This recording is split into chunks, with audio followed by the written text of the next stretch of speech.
হাদিসের মধ্যে এসেছে পরিষ্কার থাকা একটা ঈমানের অঙ্গ।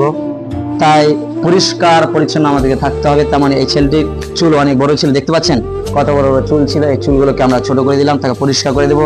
এবং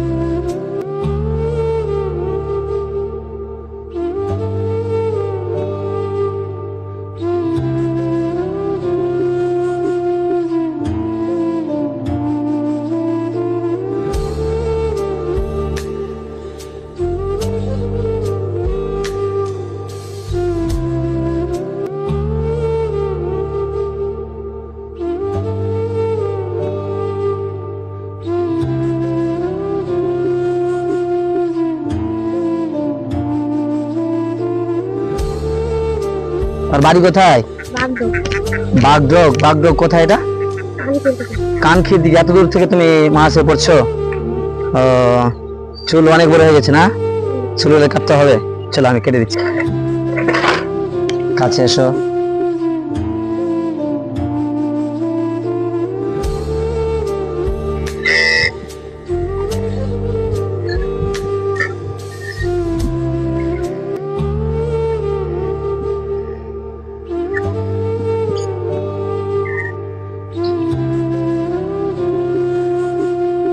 কাট নাই।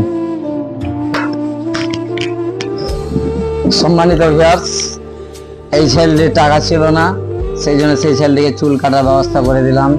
কানখি থেকে এই ছেলেটি এসেছে এবং সেই ছেলেটিকে গোসল করে দেবো ইনশাআল্লাহ। তার সাথে তাকে পরিষ্কার করে দেবো, ক্লিন করে দেবো। কারণ কোরআনের মধ্যে বা হাদিসের মধ্যে এসেছে শাতরুল ঈমান, পরিষ্কার থাকা একটা ঈমানের অঙ্গ। তাই পরিষ্কার পরিচ্ছন্ন আমাদেরকে থাকতে হবে। তেমন এই ছেলেটির চুল অনেক বড় ছিল, দেখতে পাচ্ছেন কত বড় বড় চুল ছিল। এই চুলগুলোকে আমরা ছোট করে দিলাম, তাকে পরিষ্কার করে দেব। এবং তার সাথে সাথে তার হাতগুলোতে অনেক দাগ রয়েছে, দেখতে পাচ্ছেন অনেক, মানে কি বলা এগুলোকে, কি বলে বলো? চুলকানি বলা হয়।